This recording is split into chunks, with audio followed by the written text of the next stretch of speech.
नमस्कार, जय महाराष्ट्र मित्रांनो, छत्रपती शिवाजी महाराजांना शेतकरी, कष्टकरी, सर्वसामान्य जनतेचा लोककल्याणकारी राजा म्हणून आपण छत्रपती शिवरायांचं नाव सातत्याने घेत असतो। छत्रपती शिवरायांनी महाराष्ट्रामध्ये जे स्वराज्य नावाचं राज्य निर्माण केलं, ते स्वराज्य नावाचं राज्य मित्रांनो, छत्रपती शिवरायांनी स्वतः राजा होण्यासाठी महाराजांनी ते राज्य निर्माण केलं नाही, तर या महाराष्ट्राच्या भूमीमध्ये शेतकऱ्यांचं एक स्वतंत्र राज्य निर्माण व्हावं, त्यासाठी महाराजांनी हे स्वराज्य नावाचं स्वतंत्र राज्य निर्माण केल्याचं आपल्याला दिसून येतं। खरं तर मित्रांनो, छत्रपती शिवरायांनी या शेतकऱ्यांच्या विकासासाठी आणि शेतकऱ्यांच्या हितासाठी आपल्या स्वराज्यामध्ये अनेक लोककल्याणकारी योजना महाराजांनी आपल्या राज्यामध्ये राबवल्याचं आपल्याला दिसून येतं। महाराष्ट्रामध्ये सगळ्यात पहिल्यांदा जमीन मोजण्याचं काम छत्रपती शिवरायांनी केलं आणि त्या जमिनीचे नकाशे छत्रपती शिवरायांनी तयार करून घेतले। एवढंच नव्हे तर भूमिहीन शेतकऱ्यांना त्या जमिनीचं वाटप छत्रपती शिवरायांनी केलं।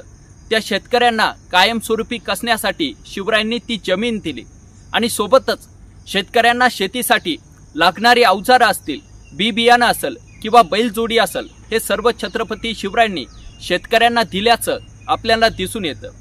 दुष्काळामध्ये शेतकऱ्यांचा शेतसारा माफ करण्याचं काम सुद्धा छत्रपती शिवरायांनी केल्याचं आपल्याला दिसून येतं। शेतीसाठी पाणी उपलब्ध व्हावं म्हणून महाराजांनी आपल्या राज्यामध्ये धरणांची निर्मिती केली।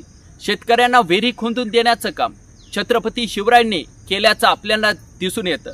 एवढंच नव्हे तर शेतकऱ्यांच्या पोरांच्या हातामध्ये शस्त्र देऊन त्यांना शेतीचं रक्षण करायला छत्रपती शिवरायांनी शिकवलं आणि शेतीसोबतच त्यांना स्वराज्याचं रक्षण करायला सुद्धा छत्रपती शिवरायांनी शिकवल्याचं आपल्याला दिसून येतं।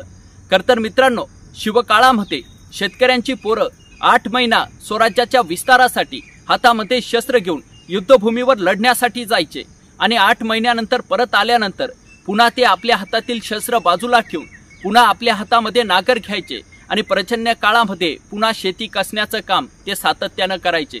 अशा प्रकारे शेतीसोबतच स्वराज्याचं रक्षण करायला सुद्धा छत्रपती शिवरायांनी शेतकऱ्यांच्या पोरांना शिकवल्याचं आपल्याला दिसून येतं। खरं तर मित्रांनो, मध्ययुगीन काळ हा युद्धाचा काळ होता। त्या काळामध्ये सातत्यानं युद्ध होत राहायचे।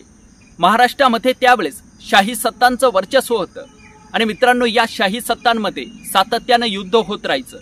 खरं तर मित्रांनो, या युद्धासाठी जे काही सैन्य जायचं ते सर्व सैन्य मित्रांनो काही वेळा रस्त्यानं न जाता सरळ शेतकऱ्यांच्या पिकातून जायचं आणि हुब्या पिकातून सैन्य गेल्यामुळं त्या शेतकऱ्यांच्या हातातोंडाशी आलेलं ते शेतातील पीक त्या ठिकाणी पूर्णपणे उद्ध्वस्त व्हायचं, मातीमोल ते जागेवर व्हायचं आणि शेतकऱ्यांवर सुलतानी संकट त्या ठिकाणी कोसळायचं। खरं तर दुष्काळ पडल्यानंतर शेतकऱ्यांवर आसमानी संकट कोसळायचं आणि युद्धाच्या काळामध्ये शेतकऱ्यांवर सुलतानी संकट कोसळायचं आणि अशा प्रकारे मित्रांनो शेतकऱ्यांची सातत्यानं आर्थिक नुकसान त्या ठिकाणी शेतकऱ्यांना भोगावं लागायचं। आणि खरं तर मित्रांनो, ही गोष्ट सगळ्यात आधी छत्रपती शिवरायांनी ओळखली आणि मित्रांनो त्यावेळेस महाराजांनी आपल्या सैन्याला आदेश दिला की ज्यावेळेस आपलं सैन्य युद्ध लढण्यासाठी जाणार त्यावेळेस आपलं सैन्य हे शेतकऱ्यांच्या शेतातून न जाता ते सरळ रस्त्यानं जायला हवं, असा आदेश महाराजांनी आपल्या सैन्याला दिल्याचं आपल्याला दिसून येतं। आणि मित्रांनो, महाराजांच्या याच आदेशाचं महाराजांच्या सैन्याने तंतोतंत पालन केल्याचं आपल्याला दिसून येतं। एवढंच नव्हे तर शिवरायांनी आपल्या सैन्याला सांगितलं की आपलं सैन्य ज्या गावामध्ये मुक्कामी राहणार त्या ठिकाणी तुम्हाला लागणारे जे काही साहित्य असेल किंवा वस्तू असतील त्या सर्व तुम्ही शेतकऱ्यांना पैसे देऊन त्यांच्याकडनं विकत घ्या। शेतकऱ्याच्या भाजीच्या देठालाही हात न लावण्याचा आदेश महाराजांनी आपल्या सैन्याला दिल्याचं आपल्याला दिसून येतं। खरं तर मित्रांनो, शिवरायांनी शेतकऱ्यांच्या आयुष्यातील दुःख दूर करण्याचं काम छत्रपती शिवरायांनी केल्याचं आपल्याला दिसून येतं। शेती हाच स्वराज्याचा कणा आहे, ही गोष्ट महाराजांनी ओळखली आणि शेती क्षेत्राच्या विकासासाठी शिवरायांनी सातत्यानं कार्य केल्याचं आपल्याला दिसून येतं।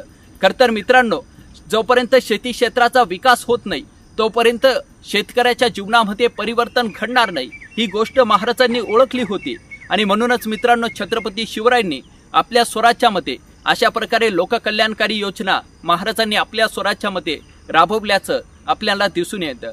खरं तर मित्रांनो, शिवकाळामध्ये महाराष्ट्रातील एकही शेतकऱ्यानं आत्महत्या केली नाही आणि ती वेळ कधी मित्रांनो शेतकऱ्यावर आली सुद्धा नाही।